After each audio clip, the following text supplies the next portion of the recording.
Hello दोस्तों, मैं Sunil Sutar, junior account assistant Indian railway, आप सभी का अपने यूट्यूब चैनल एसएस क्लासेज पे स्वागत करता हूं। तो दोस्तों, आज आपके लिए मैं 15 क्वेश्चन की क्लास और लेके आया हूं।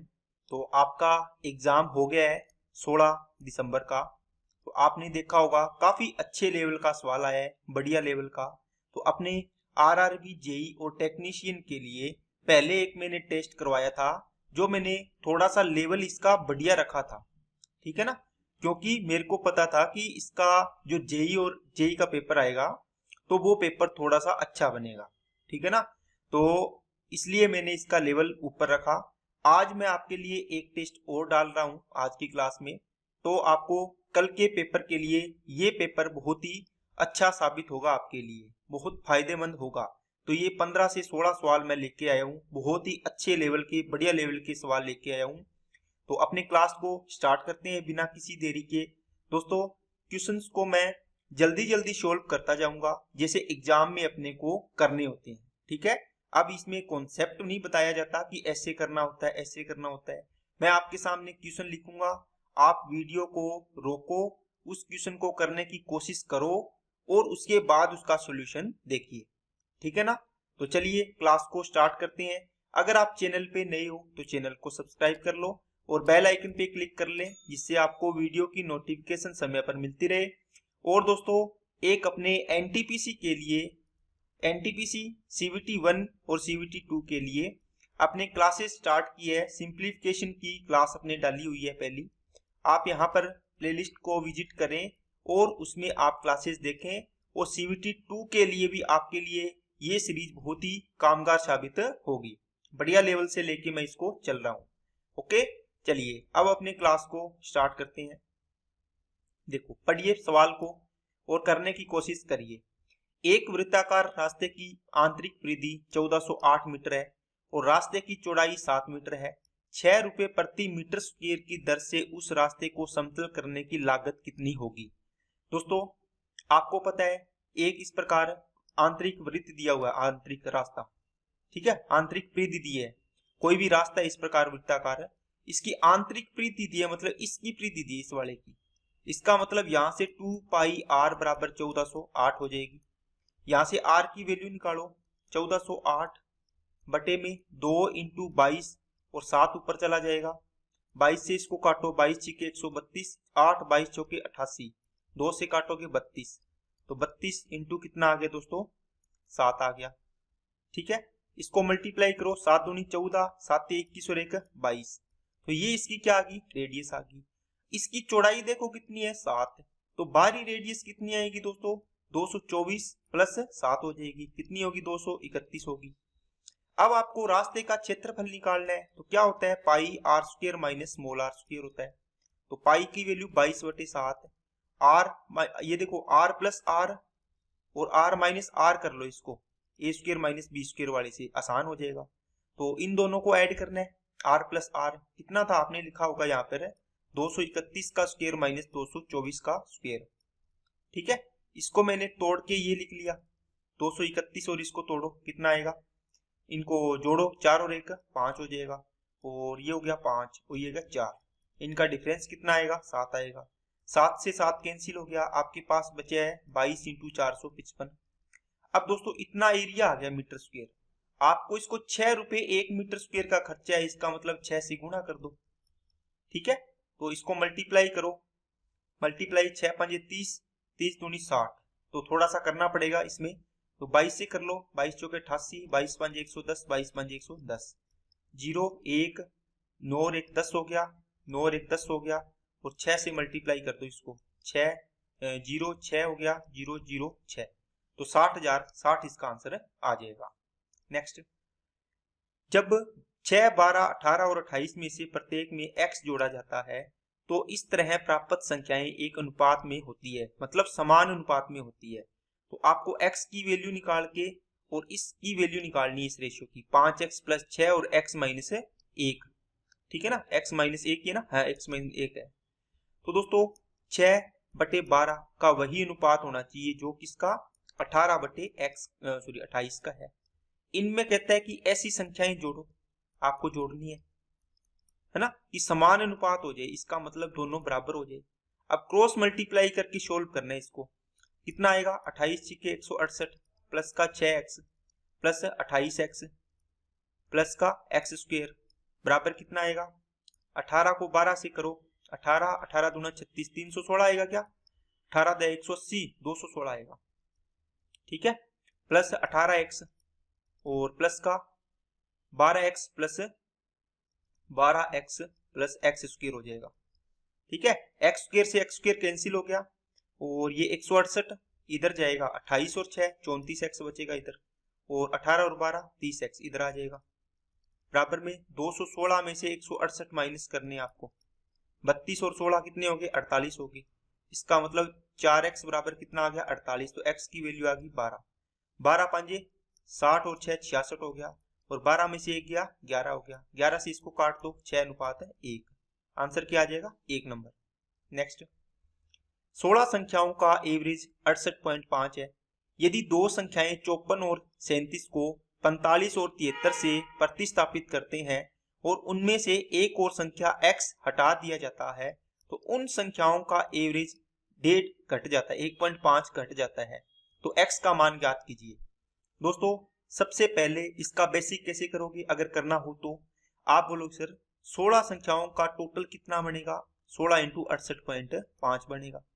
आपने क्या किया, 54 और 37 दो संख्याएं थी, आपने जोड़ा होगा इसका, आपने इनकी जगह 45 और 73 रखना है, ये ना, इसको हटा के ये रखना है। इसका मतलब 7 और 4 11, 5 और 3 8 और 1 9, 91 रखना था। अब कितना, 8 और 7 और 4 11, 91 की जगह 118 होना चाहिए। इसका मतलब 91 तो आ ही गया, और कितना रखना होगा यहां तक लाने के लिए, 9 और 18 27 और जोड़ना होगा इसमें। ठीक है, बात समझ आ गई क्या। इसका मतलब है जो एवरेज टोटल था उसमें 27 और अपने को ऐड करना था। अब देखो, अब इसने बोला है कि जो अपने संख्या निकाल रहे हैं, अगर उससे निकालेंगे, संख्या निकालेंगे तो अब इसमें से संख्या आपने क्या घटा दी, x घटा दी। अब बताओ, टोटल 16 संख्याएं थी, 16 में से एक संख्या हटा दी, कितनी बच गई, 15। अब आपका एवरेज कितना बच गया, आप बोलोगे सर 68.5 था, 1.5 की कमी होगी, इसका मतलब कितना रह गया, 67 रह गया, 67 रह गया। इसको सोल्व करेंगे तो x की अपनी वैल्यू निकल जाएगी। बात समझ आई क्या सबको। अब दोस्तों, इसको सेकंड तरीके से कैसे करेंगे, जो एग्जाम में अपने को करना चाहिए। अगर बिल्कुल भी आपको ना समझ आए तो ये सबसे बेसिक मेथड है, ये आपको आना चाहिए। देखो, जो संख्या आपका एवरेज था दोस्तों 16 संख्याओं का, कितना, 68.5 था। ठीक है, एक साइड में क्या है, एक संख्या लेके जा रहे हैं x वाली, कोई भी संख्या x लेके जा रहा है, ये बाहर जा रहा है इस एवरेज से, तो इसको ये 68.5 तो लेके जाएगा, इतना तो अपना हिस्सा भी, सभी जितने भी मेंबर थे 16 के 16, उन सभी के पास 68.5 68.5 68.5 रुपए थे। इसके अलावा 27 रुपए ये और बढ़ गए, इसके ये और जोड़ दो, कितने, 27 रुपए ये और बढ़ गए हैं। क्या बात समझ में आई क्या सभी को। ठीक है, अब क्या हुआ दोस्तों, जो इसके जानने से एक संख्या x की एवरेज में कितने की कमी होगी, 1.5 की। कितने बंदों में कमी हुई, एक ये चली गई संख्या, यहां से एक कम हो गई, तो यहाँ 15 बच गई। 15 में 1.5 की कमी होगी, इसका मतलब टोटल कितने की कमी होगी, 22.5 की। यहां कमी हुई है, इसका मतलब ये लेके गया होगा, इसमें जोड़ दो, 22.5 होगी। इन सभी को ऐड करो, 69 71 81 91 91 में ये ऐड कर दो, 118 आ जाएगा। ठीक है, तो आपका ऑप्शन कौन सा हो गया, सी नंबर। अच्छा सवाल है दोस्तों, इंपॉर्टेंट सवाल है, करना ध्यान से। नेक्स्ट, स्थिर जल में नाव की चाल और प्रवाह की चाल का अनुपात 36:5 है। इसका मतलब n और d का रेशियो है, तो n प्लस d कितना होगा और n माइनस d कितना होगा दोस्तों, ये धारा की दिशा में, धारा की विपरीत दिशा में, 36 और 5 41 हो गया, ये 36 में से 5 गया 31 हो गया। ये स्पीड का रेशियो है, देखो स्पीड का, चाल का अनुपात है ना। तो धारा की दिशा में चाल, धारा की विपरीत दिशा में चाल, सेम ही दूरी से वापिस आएगा। देखो यहां से गया और वापिस यहां आ रहा है, इसका मतलब डिस्टेंस क्या है, सेम। तो स्पीड और टाइम का रेशियो क्या हो जाएगा, एक दूसरे का रेसिप्रोकल हो जाएगा, उल्टा हो जाएगा। इसका मतलब 31 अनुपात कितना हो गया दोस्तों, 41 हो गया। ये 31 टाइम लग रहा था पहले, अब कितना लगेगा, 41 है। 31 की वैल्यू दे रखी है, इसमें दोस्तों पूरा नहीं लिखा हुआ, 5 घंटे कितने, 5 से 1/6, इतने घंटे इसको लग रहे हैं दोस्तों, ठीक है। इसका मतलब हुआ 5 से 1/6 घंटे का मतलब कितना हुआ, धारा की दिशा में जा रहा है ये, मतलब n+d की दिशा में टाइम लग रहा है 30 और 1 31/6 घंटे लग रहे हैं। इसका मतलब 31 की वैल्यू कितनी है, 31/6 घंटे। तो 41 की वैल्यू निकालनी है धारा की विपरीत दिशा में, टाइम कितना लगेगा, तो ये कितना हो जाएगा, 41/6 हो जाएगा, ठीक है। कितना आएगा, 6 36 और 5/6 घंटे, आंसर हो जाएगा इसका 6 से 5/6। नेक्स्ट, कोई दुकानदार, एक दोस्तों इसका तरीका और भी है, आपने क्या किया, धारा की दिशा में 41 होगी चाल, इंटू में टाइम लग रहा है इसको 31/5, ये दूरी गया, यही दूरी वापिस आएगा विपरीत दिशा में, चाल क्या होगी, 31 होगी अब की बार, इंटू में टाइम कितना लगेगा, 31 से 31 गया, 31/6 था ना, सॉरी 6 था, 41/6 को हल करोगे तो यही आंसर आ जाएगा। नेक्स्ट, कोई दुकानदार किसी वस्तु पर उसकी लागत से 23% अधिक मूल्य अंकित करता है, उसने 2/3 वस्तु को अंकित मूल्य पर बेचा और शेष को अंकित मूल्य पर 25% की छूट देकर बेचा, कुल लाभ परसेंट बताओ।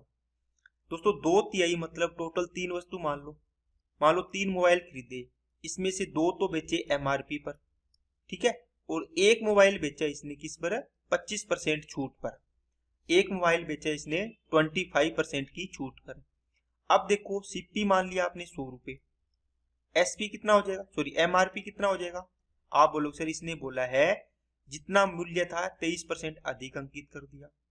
अब कहता है कि वो 25% की छूट देता है, ठीक है, तो 25% छूट बना लो, MRP पर ही दी जाती है 25% छूट, तो 1/4 मतलब 4 पर 1 की छूट, कितने में बेचेगा, 3 पर बेचेगा। यहां से इसका एक रेशियो बना लो एक बार, ये हो जाएगा 400, ये कितना हो गया 400, 23 चौके 92, और ये कितना हो जाएगा 123, 23 369 हो जाएगा, ठीक है। अब देखो टोटल इसने 3 वस्तु खरीदी, तो टोटल कितने रुपए लगाए इसने, 1200 रुपए लगाए। इसमें से 2 वस्तु बेची इसने MRP पर, देखो 1 वस्तु बेची इसने इस पर 25% छूट पर। अब 2 दूए 4, 2 निम 18, 2 चौके 8 और 1 9। अब ये भी विक्रय मूल्य है, ये भी विक्रय मूल्य है, 1200 में खरीद कर इतने में बेची है, 9 और 4 13, 6 और 8 14 और 1 15, 9 और 3 12, 12 और 1 13, तो 1200 की चीज को 1353 में बेचा है ना, 153 का लाभ हुआ किस पर, 1200 पर। 1200 इंटू में 100 करोगे, 2 जीरो हट जाएगी, तो इसका सीधा 12 का डिवाइड कर दो, 12 एकम 12, 3 12 दूना 24, 6 और 3 9, 12 6 72, 12 7 84, 6 12 5 60, तो 12.75 आंसर आ जाएगा। नेक्स्ट, एक निश्चित राशि समान वार्षिक साधारण ब्याज दर पर 3 वर्षों में 12,000, देखो कोई धनराशि है P, 3 साल में हो रही है दोस्तों, 3 ईयर में कितनी, 12,000 रुपए। कहते हैं 5 वर्षों में 14,000, इसका मतलब शुरू से 5 वर्षों में कितनी हो रही है, 14,000 हो रही है। तो 3 साल, तो यहां से यहां तक कितने साल हो गए, 2 साल हो गए। 2 साल में कितना ब्याज मिल रहा है, 2,000 रुपए मिल रहा है। कितना मिल रहा है, 2,000। 1 साल में कितना ब्याज मिलेगा, 1,000 रुपए मिलेगा। अब यहां देखो कोई धन 3 साल में 12,000 हो गया, 1 साल में 1,000, तो 3 साल में 3,000 रुपए ब्याज मिला होगा यहाँ पर। इसका मतलब है मूलधन में 3,000 ऐड करके 12,000 आया, तो मूलधन कितना रहा होगा, 9,000। इस 12,000 में से ये 3,000 घटा दो, 9,000 आ गया। यहां से दोस्तों रेट निकल जाएगी आपकी, आपको ब्याज मिला है 1,000 रुपए 1 साल का, बटे में 9,000 मूलधन, इंटू में 100 करोगे, यहां से देखो कितना आएगा, 11 से 1/9%। इसको दोस्तों 1/9 ही लिख लो, क्योंकि गुणा में 100 करके जरूरी नहीं, इसको सोल्व करके लिख लो, मतलब 9 पर 1 का ब्याज मिल रहा है। आपको पूछा क्या है, 15,000 रुपए की राशि है, ठीक है, इस पर आपको ब्याज चाहिए, तो रेट 11 से 1/9 लिखोगे, इसको सीधा 1/9 कर दो, है ना, प्रतिशत सीधा हटा दिया, इंटू में कितने साल का, 3 साल का, 3 तिया 9, 3 से काटा 5, तो 5,000 रुपए आपका क्या आ जाएगा दोस्तों, सिंपल इंटरेस्ट आ जाएगा। तो ये काफी अच्छा सवाल है दोस्तों, इसमें टाइम लगता है, ताकि जो पेपर बनाएगा तो वो इस प्रकार के सवाल देगा जिसमें बच्चों को टाइम लगे, ताकि बच्चे डर जाए, है ना। तो आपको डरना नहीं है, स्टेप बाय स्टेप चीजें करते जाओ, आपका आंसर आ जाएगा। नेक्स्ट, गांव की जनसंख्या में प्रतिवर्ष 10% की दर से लगातार वृद्धि हो रही है। यदि इसकी वर्तमान जनसंख्या 54,450 तो 2 वर्ष पूर्व कितनी थी? दोस्तों 10% की कमी हो रही है एक साल में, 2 साल में 10 की पावर 2, 9 की पावर 2 हो जाएगी, है ना। सॉरी, वृद्धि हो रही है, कितनी हो रही है? 10 से 11 हो रही है, तो 100 से कितनी हो जाएगी? 121 होगी। 2 साल पहले पूछिए, इसका मतलब आज वर्तमान की जनसंख्या दे रखी है, ये है ना, कितनी? 54450, ये 121 की वैल्यू है। 2 साल पहले कितनी थी? 100, इसकी वैल्यू पूछी है। 11 से काटा 11 बार, 11 चौके 44, 11 को 9 बार गया, 11 5 55, 0, 11 चौके 44, 11 5 55, 450 को 100 से गुणा करो, 45,000 थी पहले। नेक्स्ट, ए और बी मिलकर एक कार्य का 1/5 भाग 4 से ही 1/5 दिन में कितना बनेगा? 4 5 20 और 21/5 दिन। इसका मतलब 1/5 काम 21/5 दिन में, तो टोटल काम करना होगा कितने से होगा? 5 से गुणा कर दो, है ना। एक काम निकालना पूरा पूरा, तो 21 दिन में करेगा। इसका मतलब ए प्लस बी कंप्लीट काम करेंगे 21 दिन में। बी है ये, सॉरी, ए 3/4 भाग को 30 दिन में, 3/4 भाग काम को 30 दिन में, मतलब 3 की वैल्यू 30, तो टोटल कितना काम है? 4, तो 4 की वैल्यू 40 दिन में करेगा। टोटल वर्क कितना आएगा दोस्तों? 840 मान लो। 21 चौके 84, 40 से काटोगे 21 बार, तो बी की एफिशिएंसी कितनी आ गई? 40 में से 21 गया, 19 आ गई, क्योंकि ए प्लस बी दोनों की है ये। आपको बी से काम करवाना है, तो 840 डिवाइड बाई कितना आ जाएगा? 19 आ जाएगा। 19 चौके 76, 8 बच गया, 19 चौके 76, 4/19। इसका राइट आंसर आएगा दोस्तों 44 सही 4/19। ऑप्शन इसके गलत दिए हुए हैं, इनको छोड़ दो। ओके, नेक्स्ट, 2 क्रमागत प्राकृतिक सम संख्याओं के वर्गों का औसत 170 है, तो दोनों संख्याओं का औसत क्या है? बहुत ही अच्छा, बहुत ही गजब सवाल है दोस्तों ये। ठीक है, 2 संख्याएं हैं, वो भी लगातार। कौन सी? सम संख्याएं। 2 लगातार सम संख्याएं कैसे होगी? जैसे 2 आएगी, फिर 4 आएगी, फिर 6 आएगी, फिर 8 आएगी, इस प्रकार। ये 2 लगातार संख्याएं, ये 2 लगातार है, ये 2 लगातार है, आगे 10 होगी तो ये 2 लगातार है। ठीक है, इनका एवरेज दे रखा है, इसका मतलब है इनका एवरेज तो बीच में आएगा। क्या होगा? अगर 2 संख्याएं हैं तो इनका एवरेज दोनों का बीच में आएगा। बताओ आएगा कि नहीं आएगा? अब देखो, इनके वर्गों का एवरेज है, तो आप इससे जस्ट छोटा और जस्ट बड़े वाला देखो परफेक्ट संख्या, जो कौन सी संख्या? सम संख्या देखो जिसका परफेक्ट स्क्वायर हो। आप बोलो सर 12 का स्क्वायर होता है यहाँ पर 144, और 14 का स्क्वायर होता है 196, तो 12 यहाँ पे 14, है ना। इन दोनों का एवरेज दे रखा है आपको, इनके वर्गों का, इन संख्याओं के वर्गों का एवरेज ये आ गया। अब पूछा कि इन संख्याओं का एवरेज बताओ, तो 12 + 14 का एवरेज कितना आ जाएगा? 13 आ जाएगा। और वैसे ही पता है 12 और 13 के बीच की संख्या आएगी 13। नेक्स्ट, सॉरी 12 और 14 के बीच की संख्या, इसको सोल्व करना है। 2 - 1/2 प्लस का 1/4 प्लस का 1/6 डिवाइड बाई 3/4 माइनस का 1/2। इसको देख के कुछ बच्चे बोलेंगे सर ऐसे सवाल तो हम कर ही लेंगे, लेकिन दोस्तों फंस जाते हैं कई बार। ध्यान से देख लेना क्या दिया हुआ है। इन दोनों के बीच में देखो डिवाइड का साइन है, इसका मतलब पहले इसको सोल्व करो पूरे को, कितना आएगा? इसको 2 से ऊपर नीचे गुणा कर लो, 3 में से 2 जाएंगे, 1/4 बचेगा। इसका मतलब 1/6 डिवाइड बाई 1/4। आप बोलो सर हम क्या करें, इसको 4/1 कर देते हैं। अगर आपने क्लासेस लगाई है तो आपको पता होगा, ये 2 आएगा, ये 3 आएगा। इसका मतलब ये पूरा पार्ट सोल्व करके आपके पास कितना बचा? इनको भी सोल्व कर लो, इन दोनों को 2 से ऊपर नीचे गुणा कर दो, 2 और 1 3/, इसको 4 कर दो। क्या कर दो दोस्तों? इसको 3/, क्या कर दो? 4 कर दो। यहाँ कितना आया है? 2/3 आया है, और ये बार 2 माइनस है, 3 तिया 9 और 8 17/4 तिया 12, 2 माइनस 17/12, 12 दूना 24 में से 17 आ गया 7/12, तो आंसर आ गया सी। नेक्स्ट, 32, 36, 44 आयामों वाले धातु के एक ठोस घनाभ को पिघलाकर छोटी छोटी ठोस गेंद बनाई गई, जिनमें से प्रत्येक की त्रिज्या 12 सेंटीमीटर है। गेंदों की संख्या बताओ। दोस्तों आपके पास एक दिया हुआ है, क्या दिया हुआ है, एक आपको घनाभ दिया हुआ है, ठीक है। इस घनाभ से आपको पिघलाकर इसको छोटी छोटी गोल गेंद बनानी है, ठोस गोलाकार, इस प्रकार। कितनी बॉल बनेगी ये पूछे आपको, है ना, कितनी बनेगी। तो दोस्तों दोनों का आयतन इक्वल करना है। आयतन होता है लंबाई इंटू चौड़ाई इंटू ऊंचाई, किसका, घनाभ का। तो 32 इंटू 36 इंटू 44 दे ही रखा है, ये देखो तीनों का मल्टीप्लाई।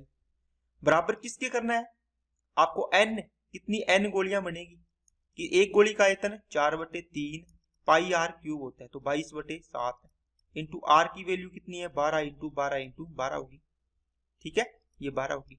यहां से काटा पीटी मचा दो बस। अब कितना आएगा, 7 से कट रहा है क्या, नहीं कट रहा, 3 चौके 12, 4 से काटोगे 9 12, 4 से ये कटेगा क्या, 4 एकम 4, 4 8 32, 22 एकम 22, 22 दूना 44, ठीक है।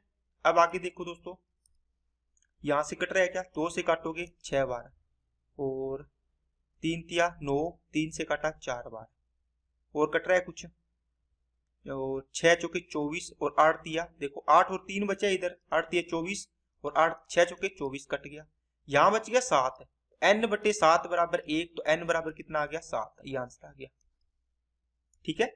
नेक्स्ट, बाइक ए 30 की स्पीड से 2 घंटे में कुछ दूरी तय करी, तो कितनी करेगी दोस्तों, 1 घंटे में 30 किलोमीटर, तो 2 घंटे में 60 किलोमीटर दूरी आ गई, डिस्टेंस। जबकि अन्य बाइक बी 35 की चाल से बाइक ए की समान दूरी तय करती है।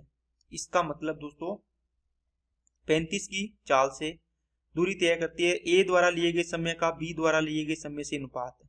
तो दोस्तों आपको पता है d equal to s into t, अगर दोनों की डिस्टेंस इक्वल है तो इनके स्पीड का रेशियो टाइम का रेशियो क्या हो जाएगा, उल्टा हो जाएगा, इस प्रकार होगा ना। इनकी स्पीड कितनी है, ए की 30 है, बी की स्पीड कितनी है 35 है, 5 से 6 बार, 5 से 7 बार, ये हो गया स्पीड का रेशियो। तो टाइम का रेशियो उल्टा कर दो, 7 अनुपात कितना हो जाएगा, 6 हो जाएगा, ये आंसर आ गया। नेक्स्ट, 9 16 और 4 9 के मध्य समानुपात का अंतर, 9 और 16 का मध्य समानुपात कितना आएगा, मीन प्रोपोर्शन, 16 निम 144 का रूट 12 आ जाएगा, 4 निम 36 का रूट 6 आ गया, अंतर कितना आ गया, 6 आ गया। दोस्तों मीन प्रोपोर्शन होता है, दो संख्याएं ए और बी है, ए इंटू बी का अंडर रूट। तो देखो 16 इंटू 9 का अंडर रूट करोगे तो 12, 4 इंटू 9 36 का रूट 6, अंतर कितना आ गया, 6। नेक्स्ट, एक समकोण त्रिभुज का क्षेत्रफल 42 सेंटीमीटर है, यदि समकोण बनाने वाली इसकी एक भुजा की माप 10 सेंटीमीटर है, तो समकोण बनाने वाली इसकी दूसरी भुजा की माप ज्ञात करो। दोस्तों हाथ नहीं रुकना चाहिए आपका, समकोण त्रिभुज का क्षेत्रफल 1/2 इंटू आधार इंटू ऊंचाई होता है, बराबर क्या आएगा, 42 सेंटीमीटर दे रखा है। इसने बोला है मान लो इस भुजा की माप 10 है, समकोण बनाने वाली दो भुजा है, कौन सी है, एक तो ये रही एक ये रही, इसकी 10 है, ठीक है, 1/2 इंटू 10 इंटू हाइट ज्ञात कर लो, यहां से काटोगे 2 से 5, 5 का इसमें भाग देना है, तो 42/5 है, या तो नीचे ऊपर 2 का गुणा कर दो, 84/10 का मतलब 8.4, कहाँ है, ये रहा। नेक्स्ट, 13 मीटर लंबी एक सीढ़ी एक खिड़की तक पहुंचती है जो सड़क के किनारे की जमीन से 12 मीटर ऊपर है। यदि इसके पाद को उसी बिंदु पर रखते हुए सीढ़ी को सड़क के दूसरी ओर लगाया जाए तो यह खिड़की 5 मीटर तक ऊंचाई तक पहुंचती है। तो सड़क की चौड़ाई ज्ञात कीजिए। देखो क्या बोला इसने, एक 13 मीटर लंबी सीढ़ी है जो सड़क के किनारे की जमीन से 12 मीटर ऊपर है। देखो यहां से यहां तक इस प्रकार एक खिड़की ये पहुंचती है, ये 12 मीटर ऊंचाई है, ये सीढ़ी की लंबाई 13 मीटर है, तो 12 13 तो ये कितनी हो जाएगी, 5 हो जाएगी। कहते हैं इसके आधार को यहीं रखो सीढ़ी को, इस सीढ़ी को अब की बार इधर वाली दीवार पे लगाओ, यहां लगा दिया आपने इस प्रकार, ठीक है। अब ये क्या कहता है, इसके पाद को उसी बिंदु पर रखा, ये देखो इसी बिंदु पर रखा, सीढ़ी को सड़क के दूसरी ओर लगाया, सड़क के दूसरी ओर लगा दिया, यह खिड़की 5 मीटर तक ऊंचाई, इसकी ऊंचाई दे रखी है 5 मीटर, तो ये ज्ञात करना है कितनी आएगी, 5 तो ये तो 13 ही रहेगी ना, ये 13 सीढ़ी को इधर कर दिया, 5 तो ये 12 तो ये 13 हो जाएगी, तो 12 और 5 17 इसकी आ जाएगी टोटली, ये पूछी है ना, सड़क की चौड़ाई पूछी। नेक्स्ट, ये काफी इंपॉर्टेंट सवाल है दोस्तों, मस्त सवाल है, ठीक है। एक कंप्यूटर गेम में बिल्डर और विध्वंसक है, ये कुल मिलाकर 20 है, इनमें से कुछ महल के चारों ओर एक दीवार बनाने की कोशिश करते हैं, जबकि बाकी से ध्वस्त करने की कोशिश करते हैं। बिल्डरों में से प्रत्येक 15 घंटे में अकेले दीवार का निर्माण कर सकते हैं, जबकि कोई भी विध्वंसक इसे 10 घंटे में ध्वस्त कर सकता है। दीवार के न होने पर यदि सभी 20 बिल्डर और विध्वंसक सक्रिय हो जाते हैं तो दीवार 3 घंटे में बन जाती है। इनमें से विध्वंसक कितने हैं दोस्तों? कौन सा है? जैसे आपने पढ़ा होगा कि एक पाइप पानी को भरती है, एक क्या करती है? निकालती है ना, फ्लो करती है ना, पानी निकालने वाले पाइप, भरने वाले पाइप। इसमें एक तो मकान बनाने वाले हैं, एक मकान को तोड़ने वाले हैं, हो ना। तो बनाने वाले है वो 15 घंटे में क्या है? बिल्डर है, और एक है डिस्ट्रॉयर। ये बिल्डर तो 15 घंटे में बना सकते हैं, डिस्ट्रॉयर 10 घंटे में ध्वस्त कर सकते हैं। इनका टोटल वर्क मान लो कितना आएगा? 30 आएगा। इनकी एफिशिएंसी 2 आ गई एक बिल्डर की, और जो तोड़ता है वो उसकी एफिशिएंसी है 3, मतलब ये 3 तोड़ता है 1 मिनट में। मतलब ये 2 ईंट तोड़ता है तो ये 3 ईंट तोड़ता है। ओके, इसका मतलब है अगर इनकी बराबर संख्या होती दोनों की भी, ये भी और ये भी, तो ये तो तोड़ देता मकान को, बनाने देता ही नहीं। लेकिन दोस्तों टोटल 20 बिल्डर थे। अपने इसको एलिगेशन से सोल्व करेंगे। एक की एफिशिएंसी 2 है, अगर सारे के सारे बिल्डर 20 के 20 बनाने वाले होते तो कितनी होती? 20 गुना 40 बना लेते, प्लस का आ जाएगा 40। ठीक है, अगर सारे के सारे बिल्डर 20 के 20 खत्म इसको तोड़ने वाले होते तो 20 दिया 60, काम नेगेटिव हो जाता। ठीक है, पूरा का पूरा काम नेगेटिव कर देते ना। लेकिन क्या हुआ? 3 घंटे में दीवार बन गई। कितने घंटे में दोस्तों? 3 घंटे में दीवार बन गई। तो अब बताओ, 20 के 20 बिल्डर है, 3 घंटे में दीवार बना दी, तो इसका मतलब इसका टोटल वर्क कितना हुआ होगा? तो इसको अपने दोस्तों एलिगेशन से करेंगे। कैसे करेंगे? देखो, अगर अपने देखें कि टोटल 20 बंदे हैं बनाने वाले, 20 बिल्डर है, जो भी बिल्डर नहीं है, अगर अपने टोटल सभी के सभी जो लोग हैं, इसमें कुछ विध्वंसक है, तोड़ने वाले हैं, और कुछ बनाने वाले हैं, कुछ बिल्डर है, कुछ डिस्ट्रॉयर है। अगर अपने ये मान लें कि सारे के 20 बनाने वाले हैं, पहले बिल्डर है, इसका मतलब एक व्यक्ति कितना बनाता है? 2 ईंट लगाता है, तो 20 कितनी लगाएंगे? 40 ईंट लगाएंगे 1 घंटे में, लगाएंगे ना। ये एफिशिएंसी आ गई इसकी, ये होगी प्लस की 40। अगर सारे के सारे तोड़ने वाले होते तो 20 दिया 60, इसका मतलब टोटल 20 होते तो ये 40, अगर ये होते तो 20 दिया 60। लेकिन ओवरऑल काम कितने घंटे में हुआ है? 3 घंटे में। इसका मतलब टोटल वर्क इतना था, 3 घंटे में काम हुआ, तो 1 घंटे में कितना काम हुआ? 10 काम हो गया। इसका मतलब ये प्लस आ रहा है। इसका मतलब है आपने देख लिया कि सारे के सारे अगर अपने लगाए तो ये 40 काम होता प्लस का, अगर सारे के सारे तोड़ने वाले होते तो -60 होता। लेकिन काम कितना हुआ ओवरऑल इन दोनों के बीच में? 10 हुआ। इसमें एलिगेशन लगा दो, कितना आ जाएगा? 30। 10 में से 40 में से 10 गया, 30 आ जाएगा। और जब विपरीत साइन होता है तो ये जुड़ जाते हैं दोस्तों, 70 हो जाएगा। 0 से 0 कट गया। 7 और 3, 10 की वैल्यू दे रखी है दोस्तों 20, 1 की वैल्यू 2, इसका मतलब 3 की वैल्यू 6, 7 की वैल्यू 14। देखो डिस्ट्रॉयर पूछे है तो डिस्ट्रॉयर थे ये वाले, ये थे बिल्डर, ये 6 आ गए। अगर आपको पूछे होते कि बिल्डर कितने हैं तो वो आ जाते 14 आ जाते। ठीक है, तो ये दोस्तों काफी अच्छा सवाल था, इसको आपको ध्यान से देखना है, करने की कोशिश करनी है। तो इसका बेसिक भी आप कर सकते हो। कैसे? जैसे टोटल 20 थे, 20 लोग, इसमें से बिल्डर है और कौन है? डिस्ट्रॉयर है। बिल्डर x है तो डिस्ट्रॉयर कितने बचेंगे? 20 माइनस x बचेंगे। ठीक है, इसकी एफिशिएंसी 2, इनकी एफिशिएंसी -3 है, तो टोटल वर्क कितना बन जाएगा दोस्तों? ये 2x काम करेंगे। ठीक है, और ये 20 माइनस का x और -3 यहां से गुणा करोगे आप, इतना काम ये करेंगे। दोनों ने मिलकर कितना काम किया? आपने दोनों से टोटल काम कितने घंटे किया? 3 घंटे काम किया। 3 घंटे में इन्होंने टोटल 30 वर्क कर दिया। कौन सा? ये वाला देखो, 30 ही माना था। 3 घंटे में काम कर दिया। अब देखो यहां से इसको 3 से काट दिया 10 बार, यहां से 2x, और ये माइनस माइनस का 60 हो गया, और माइनस माइनस प्लस का 3x हो गया, बराबर में 10 हो गया। 3 और 2 5x हो गया, ये इधर आके प्लस का हो जाएगा 70 हो गया। x की वैल्यू 14 आ गई। ये तो बिल्डर थे x, तो ये रही x की वैल्यू। 20 में से x 14 घटा दो, कितने बच गए? 6, तो 6 कौन आ जाएगा? डिस्ट्रॉयर आ जाएगा। बात समझ आ गई ना सभी को? इस प्रकार आप इसको बेसिक से भी कर सकते हैं। तो आज की क्लास में इतना ही रखते हैं दोस्तों। इन क्वेश्चंस को दोस्तों कम से कम दो बार आपको प्रैक्टिस करनी है, क्योंकि इस प्रकार के सवाल आएंगे तो आपको अगर थोड़ी बहुत प्रैक्टिस होगी तो कल की जब पेपर देने जाओगे कल या परसों, तो आपको बहुत ज्यादा इसमें फायदा मिलेगा।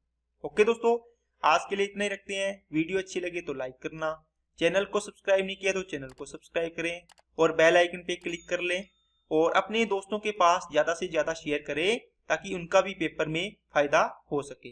Okay, thank you.